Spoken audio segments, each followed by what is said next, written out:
Chega mais, torcida palmeirense!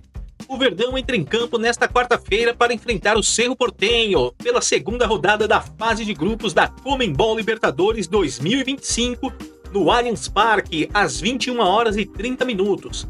A equipe comandada pelo técnico Abel Ferreira vem de 2 vitórias seguidas, sendo uma na estreia do torneio continental, o 3-2 sobre o Sporting Cristal no Peru, e uma por 2-1 contra o Sport na segunda rodada do Campeonato Brasileiro no Recife. Do outro lado, o time paraguaio, em seu último compromisso pelo Campeonato Nacional, perdeu por 1-0 para o rival Libertad. Já na estreia da Libertadores, o Cerro conquistou uma vitória por 4-2 de virada sobre o Bolívar, em casa. Cerro Porteño e Palmeiras têm 3 pontos e dividem o primeiro e segundo lugar respectivamente no Grupo G, com os paraguaios à frente pelo critério do saldo de gols. Dessa forma, o duelo é uma disputa direta pela liderança da chave, o que deve acirrar ainda mais a rivalidade entre as duas equipes, potencializada pelos casos de racismo da torcida adversária contra atletas do Verdão. O caso mais recente deles foi no último dia 7 de março desse ano, quando o atacante Luigi foi vítima de gestos racistas e de uma cusparada de um torcedor do Cerro em partida válida pela Libertadores Sub-20. O clube paraguaio é o time que o Verdão mais enfrentou, mais venceu e mais fez gols na história da competição. Em 14 jogos, foram 8 vitórias e 30 bolas na rede a favor do Verdão. O Palmeiras venceu os últimos 4 duelos com o Cerro Porteño, todos na era Abel Ferreira pela Libertadores.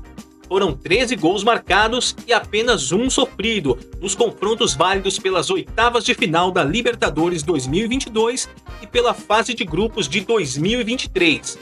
A última derrota da equipe ocorreu em 2018. Para o duelo, o técnico Abel Ferreira pode ter os retornos do meia Maurício e do lateral direito Marcos Rocha, que estão em processo de transição física depois de se recuperarem de cirurgia no ombro direito e lesão na coxa esquerda, respectivamente. Richard Rios, desfalque contra o Sport por pancada no joelho direito, também deve retornar ao time. Por outro lado, Paulinho, que começou a transição física depois de se tratar de uma cirurgia na perna direita, deve seguir como baixa, assim como Mike, com uma lesão na coxa esquerda, e Bruno Rodrigues, que se recupera de uma cirurgia no joelho esquerdo. Do lado do Cerro Porteño, o técnico Diego Martínez terá o desfalque do atacante Sérgio Araújo, que recebeu uma multa e foi afastado do elenco após ação de indisciplina. O clube paraguaio ainda avalia inclusive ações mais severas, como a rescisão de contrato em caso de reincidência. A mídia repercutiu a preparação do Palmeiras e as alternativas do técnico Abel Ferreira para o confronto desta quarta-feira. Aproveito para deixar os créditos para as equipes do All Sports e TV Gazeta, que também estarão na descrição do vídeo. Agora sim, vem comigo! Então é a hora do Verdão chegar aqui no De Primeira. Palmeiras que enfrenta o Cerro Porteño amanhã, 21h30 no Allianz Parque, jogo válido pela Libertadores, busca segunda vitória seguida na competição. Palmeiras aí ainda precisa buscar um desempenho melhor para agradar seu torcedor, mas os resultados vêm acontecendo. Venceu o jogo do fim de semana pelo Campeonato Brasileiro, em que pese todas as polêmicas, mas saiu com os 3 pontos. E aí o torcedor quer saber, o Paulinho, quando ele estreia, todo mundo querendo saber quando ele volta. E é isso que eu vou perguntar para o PVC e para o Hernan também. Já começou a transição física ontem, o Paulinho. Ele vinha ali controlando mais, né, treinando de forma controlada. Todo dia a gente fica querendo saber, né? E aí, é o próximo jogo, é o próximo jogo? Já temos alguma previsão, PVC e Hernan? Não consegui ter previsão. Tentei ter previsão hoje e não consegui chegar num ponto comum. Mas eu acho que vai ser de surpresa, que pode ser eventualmente no derby ou no jogo contra o Internacional. No derby é muito difícil, mas no jogo contra o Internacional de repente pode acontecer. Ele está fazendo a transição física, está fazendo treino com bola. Ele está muito perto de retornar. Sabe que acontece uma coisa hoje que é diferente do que acontecia no passado. No Palmeiras não tem divulgação de relacionados. Então, você fica sempre... E nem do tempo de retorno das lesões, né, dos atletas. Mas eu acho que o tempo de retorno é diferente dos relacionados. Porque o tempo de retorno, o departamento médico não quer se comprometer, porque você pode ter no meio do caminho um empecilho, uma mudança, uma recaída, uma reação mais rápida, e você diz, não, vai voltar em 2 semanas e volta em 4, você acaba sendo cobrado. Por que não voltou no tempo que você falou? Então, eu acho que é uma proteção justa. Os relacionados, eu já acho que é uma sonegação de informação, que parece sonegar informação para a imprensa, mas é para o torcedor. Que é você saber, por exemplo, o Yuri Alberto pode entrar em campo hoje, não precisa saber o time titular, mas ele viajou. A gente sabe por quê, porque o Corinthians divulga os relacionados. O Palmeiras não divulga os relacionados. Passou então a divulgar agora. O Corinthians voltou a divulgar essa Acho semana. que pensando mais no adversário, né? De ter uma ferramenta para dar uma enganada no adversário. Mas você pode fazer isso com a escalação. Sim. Ninguém está pedindo a escalação. Mas, assim, claro que se a gente descobrir a escalação, mérito de quem descobriu, do jornalista que descobriu. Cada um faz sua parte. Uma coisa que é importante nessa questão do Paulinho, que a gente trabalhava com uma previsão de início da fase de grupos de Libertadores. PVC tinha essa informação, eu também tinha essa informação, a gente falou muito aqui no de primeira. Só que uma fonte lá do Palmeiras, eu falei com essa pessoa na semana antes do jogo contra o Sporting Cristal do Peru, porque tinha aquela expectativa, viaja, não sei o que e tal. E essa pessoa me disse o seguinte, não adianta agora, para querer, entre aspas, cumprir um prazo fechado ali de você ter o Paulinho na fase de grupos de Libertadores e você correr o risco na reta final, na hora da transição física, na hora que o cara vai estar pronto, você correr o risco de ter que voltar, de você ter que dar 10 passos para trás numa recuperação que é tão delicada, de uma lesão que foi tão grave, de um cara que é tão importante, que você pagou 18 milhões de euros e ainda cedeu mais não sei quantos jogadores, 2 jogadores no caso, né? Então, assim, o Palmeiras está com muito cuidado e não tem pressa para isso. Não é uma necessidade. E outra, que é importante também a gente falar isso, que vem dos profissionais do Palmeiras, do Núcleo de Saúde e Performance. O Paulinho não vai estrear com a camisa do Palmeiras e meter 3 gols. Ele vai precisar de ritmo de jogo. Ele não joga desde dezembro do ano passado. Mas agora ele vai ter que entrar no jogo. Mas vai entrar no jogo, vai ter minutagem, vai colocar ali. Então, assim, esqueçam aquela coisa de tipo, o cara vai chegar e vai meter 3 gols em 5 minutos. São processos. E o Palmeiras tem os processos com muito cuidado. Tem que ter paciência, né? Não tem jeito. A gente entende a ansiedade do torcedor, fica querendo ver o cara logo em campo, ver fazendo gol. Mesma coisa acontece com o Vitor Roque, né? Foi um investimento enorme. Todo mundo acompanhando o tempo real da contratação do Vitor Roque. Ele chegou 6 jogos, aí não fez gols, aí já tem torcedor que já começa a ficar na bronca. Calma, tem que ter paciência. É um time que está passando por uma reformulação. Você lembra, Lu, que ficava uma loucura no chat das pessoas, o Vitor Roque na final do Paulista, lembra? Total, na semifinal, desculpa, na semifinal. Na semifinal do Paulista, Vitor Roque contra o São Bernardo, Vitor Roque, não sei o quê. Semifinal não, quartas de final. Quartas de final, você vê, que tanto loucura. Que na semifinal ele jogou, né? Jogou. Tem o pênalti foi polêmico. Foi protagonista, inclusive. Foi protagonista. Então, assim, calma, as coisas vão acontecer, mas às vezes demora um pouco mais. Pra gente passar essa agenda aqui do Palmeiras, o PVC falou jogo contra o Inter, né? Sábado tem o derby contra o Corinthians. Dia 16, que é a outra quarta-feira, aí tem um jogo contra o Inter. Ainda tem jogo dia 20 contra o Fortaleza e dia 24. Então, quem sabe aí, segunda quinzena de abril, talvez, pra gente deixar o pessoal mais tranquilo. Contra o Inter seria uma boa. Já seria semana que vem, vamos aguardando. Não é porque eu tô nesse jogo não, mas seria uma boa. Olha ele pensando na notícia. Olha ele pensando só nele, né? Pensando na notícia. Bom, Richard Rios, que ficou fora do último jogo com uma pancada no joelho direito, parece que volta, né, para esse jogo contra o Cerro Porteño. Já tem condições, já. Já tem condições. E Maurício e Marcos Rocha estão na transição. Então, são aí as opções do Abel Ferreira e como o Palmeiras vem trabalhando seus jogadores que estão com problemas físicos. Já que a gente falou do Vitor Roque, PVC, muita gente quer saber, o Vitor Roque não vai fazer gol. Já começaram esses comentários, inclusive a gente falou disso aqui ontem, né? E aí o pessoal quer saber também como ele jogava no Atlético Paranaense, que ele fazia gol, e o que mudou que ele ainda não conseguiu deslanchar, apesar do pouco tempo. É sempre importante a gente colocar isso, mas ainda não aconteceu no Palmeiras. Pouco tempo. O Evair marcou na estreia, o Edmundo marcou no 4º jogo, o Jorge Mendonça marcou no 5º jogo, Vou fazer a lista de todos os 10 Então tá maiores demorando pra ele artilheiros. marcar isso que você quer Eu acho dizer? que tá, E o porque ele Borja? demorou O Borja 6... marcou no primeiro jogo? No primeiro jogo. Depois não foi. Depois não foi. São coisas engraçadas, né? O Ivair marcou na estreia. O Palmeiras perdeu o 4-2 do Mojimirim. O Borja marcou na estreia. Depois passou um tempo sem marcar. Então é melhor ele marcar depois e durar muito tempo marcando. O Barcos marcou na estreia? Barcos marcou na estreia. Marcou na estreia. Ele tinha o negocinho da chuteira que ia baixando o número, né? É. Ele prometeu 24 gols, aí ficava 24, no jogo seguinte era 23, no jogo seguinte 22. Eu acho que o Vitor Roque está muito preso, amarrado dentro desse círculo aqui. Claro que isso é um ajuste.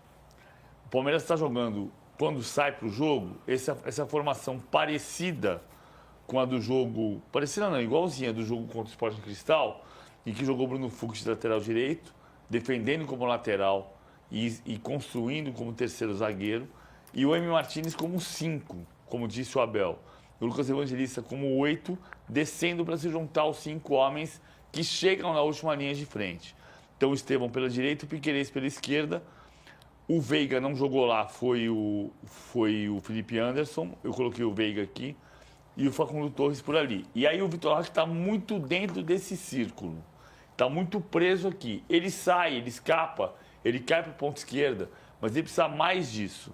Acho que a diferença passa um pouco por ele ter mais essa liberdade, que a gente vai ver no campinho o seguinte, com a mesma formação, mas ele com a capacidade de espalhar mais, o Veiga talvez voltar um pouquinho mais para abrir um pouco mais de espaço para ele, para que o Estevão saia na diagonal e se aproxime como segundo atacante. Ter um parceiro para ele. O que está acontecendo é que o Vitor Roque está jogando numa mesma função que os centroavantes anteriores do Palmeiras. O Flaco joga para receber o passe ou o cruzamento. Eu vou usar uma metáfora diferente. O jogo contra o Botafogo. Se o Vitor Roque tivesse finalizado a bola que o Flaco finalizou e perdeu o gol, e o Flaco tivesse cabeceado a bola que o Vitor Roque cabeceou de cucuruto e jogou por cima, tinha sido 2-0 Palmeiras. Verdade. Porque a característica dos dois é exatamente o inverso. E esse companheiro que está faltando para ele pode ser o Paulinho? Pode ser o Paulinho no lugar do Facundo, por exemplo. Vindo da esquerda para dentro, para se aproximar e ser um ponta de lança mais perto do Vitor Roque. É um time que está se reconstruindo. Não dá, a gente não vai, eu não vou falar, prometo que eu não vou falar isso o ano inteiro. A gente espera que se reconstrua no decorrer do ano, né? Porque tem que nascer um time novo. Mas que tenha um time novo para nascer, isso tem. Uhum. E o Abel está trabalhando nisso. Boa noite, Zé. O que você separou pra gente? Fala, Mi, boa noite pra você, boa noite pra todo mundo que tá acompanhando aí o Gazeta Esportiva. Pois é, tô aqui em frente à Academia de Futebol, Barra Funda, Zona Oeste de São Paulo. Alguns torcedores do Palmeiras por aqui, ó, esperando a passagem de um jogador ou outro. O Marcos Rocha já parou por aqui, Veiga também, Murilo passou direto. É aquilo, né? Para quem quer, Michele. O trânsito muito tranquilo aqui em frente à Academia de Futebol. Alguns seguranças do Palmeiras aqui para quando passarem os jogadores, né? Toda aquela logística para os caras nem pararem no semáforo. Bem bacana aqui essa presença dos torcedores. E aliás, por falar em torcedores, muitos torcedores estarão amanhã no Allianz Parque. Amanhã tem jogo importante lá no Allianz Parque, aqui pertinho da Academia de Futebol. Tem Palmeiras e Cerro Porteño, segunda rodada da Conmebol Libertadores, jogo que acontece às 21 horas e mais 30 minutos. Para essa partida, mais de 16 mil ingressos já foram vendidos e o Allianz Parque vai ter uma capacidade reduzida, né, nessa partida, porque ali atrás do Gol Norte já temos a montagem do palco do show de Gilberto Gil, 2 shows que ele fará, um no dia 11, um no dia 12, agora desse mês de abril. Então o estádio aí com 25%, 30% da capacidade reduzida para essa partida, mas claro, a torcida do Palmeiras comparecendo em peso, comparecendo para apoiar o time nesse segundo jogo, né? O Palmeiras que venceu o primeiro, venceu o Sporting Cristal na estreia da Conmebol Libertadores, 3-2 fora de casa, agora tem essa partida nos seus domínios. E para essa partida, Abel Ferreira vai testando, continua testando no meio de campo, campo, né? Ele já escalou por ali Lucas Evangelista junto com o Rios, por exemplo, na partida contra o Botafogo, estreia do Campeonato Brasileiro. O Lucas Evangelista parece que vai se tornar, de fato, um titular absoluto desse time do Palmeiras. Já jogou com o Emiliano Martinez também, contra o Sport Recife. O Abel, antes de ter o Lucas Evangelista no Campeonato Paulista, colocou o Aníbal, colocou o Martinez, enfim, vem fazendo testes. E a gente vai acompanhar agora o treinador, o Abel Ferreira, depois da partida contra o Sport, falando exatamente sobre esse rodízio, sobre essas trocas que ele vem fazendo no meio de campo para achar o setor perfeito nessa temporada de 2025. Pode rodar. É bom porque nos dá confiança quando andamos à procura disso. Admito que andamos à procura da melhor dinâmica para ajudar os jogadores. No momento em que eu ando a trocar jogadores que se calhar podem jogar mais dentro, eu ando a metê-los fora e nem sempre eu ajudo os melhores jogadores, mas a equipa precisa neste momento noutros lugares, em função dos jogadores que nós temos em falta. Mas o importante é que o espírito se mantém, o grupo se mantém unido num campeonato que é muito, mas muito, muito competitivo. Tá aí a palavra do Abel Ferreira aqui no Gazeta Esportiva. Devolvo para vocês com uma perguntinha, viu, minha querida Michele Janela? Vocês também acham que o Lucas Evangelista, jogador que estava no Bragantino, chegou recentemente, chegou depois do Campeonato Paulista, ele agora é titular absoluto desse meio de campo do Palmeiras? Devolvo para vocês, sigo aqui, daqui a pouco tem mais Verdão no nosso programa, tá, Mi? Legal, José Paz. Será que ele é titular absoluto? Eu quero saber do Miller, que também é muito craque, e do nosso querido Osmar Garrafa. Ele já é titular ou não é? Eu não sei o que pensa o Miller, eu acho que ainda não, porque o Palmeiras o Abel ainda não definiu o time. O Palmeiras ainda não tem um novo time. Há um processo de formatação nesse elenco do Palmeiras, que veio no Campeonato Paulista, está vindo no Campeonato Brasileiro. É verdade que o Evangelista, nos últimos jogos, ele acabou estando entre os titulares. E outra coisa, né, Miller, assim, com a temporada longa, não tem essa muita conversa, só quando o cara é um grande destaque para ser titular, porque você joga na Libertadores, no final de semana você tem Brasileiro, não dá para estar jogando sempre. Eu acho que ainda não é titular absoluto, não, e tem uma estrada para caminhar. O Abel está procurando o time ideal. Até porque ele está chegando agora, né? Mas ele tem uma diferença, né, do Martinez. O Martinez, você sabe que ele é aquele jogador que não vai fazer nada diferente. Agora o Lucas Evangelista não. Ele chega bem na frente, ele bate de fora da área, ele é mais ousado. Eu acredito que ele e Rios, na sequência, serão titulares. É recém-chegado, ainda é muito cedo para você. Mas né? ele é mais jogador que o Martinez. O Martinez é mais marcador. São características diferentes. Por isso que ele foi contratado. É isso aí. Quando que o Paulinho vai estar pronto para estrear? Porque hoje já é 8 de abril, amigão. Eu repasso essa pergunta para o José Paz. Ô Zé Paz, e aí? Qual é a previsão de alta do departamento médico? Uns entrando, outros saindo do departamento médico. Pergunta de $1 milhão, minha querida Michele Janela. Pois é, o Paulinho, ele já está entregue à transição física aqui do Palmeiras. Recentemente ele estava trabalhando ali no gramado como uma espécie de coringa, né? Sem muito contato físico com os demais jogadores, mas agora já está trabalhando normalmente. Está entregue de fato a parte física e fica a expectativa de quanto que ele vai poder estrear com a camisa 10 do Palmeiras, né? Muita expectativa. Os torcedores do Palmeiras queriam que ele já tivesse estreado contra o Corinthians, por exemplo, na grande decisão agora que tivemos aí do Campeonato Paulista, mas ainda não, o Abel resguardando ele já estava inscrito no Campeonato Paulista, mas não foi para o jogo, não foi para essa grande decisão aí diante do Corinthians, e agora a expectativa muito grande de que ele estreie de fato com a camisa do Verdão. Não deve ser agora contra o Cerro, amanhã pela Conmebol Libertadores, pode ser que seja no final de semana, e aí é derby no sábado lá na Arena Barueri. Marcos Rocha e Maurício também estão entregues aí a essa tal transição física aqui na Academia de Futebol. Marcos Rocha se machucou exatamente no primeiro jogo ali da final do Campeonato Paulista. O Maurício já uma lesão um pouquinho mais antiga, né, no ombro, tá se recuperando também, entregue à transição física, um cara que vinha sendo muito importante para o Palmeiras nesse início de temporada, era o artilheiro do time no Campeonato Paulista, se machucou, fez uma falta danada, principalmente na reta final do Paulistão, e a expectativa muito grande aí de que esses jogadores retornem ao Verdão. E aí, torcedor, confiante em mais uma vitória do Verdão? Abel deve repetir o time da estreia contra o Sporting Cristal ou você mudaria algo na escalação? Deixe a sua opinião nos comentários. Eu, Porco Louco, vou ficando por aqui. E se você é Palmeiras, sim senhor, deixe o seu like, comente, compartilhe com os amigos, se inscreva e ative o sininho para receber todas as notificações do canal. Avante palestra!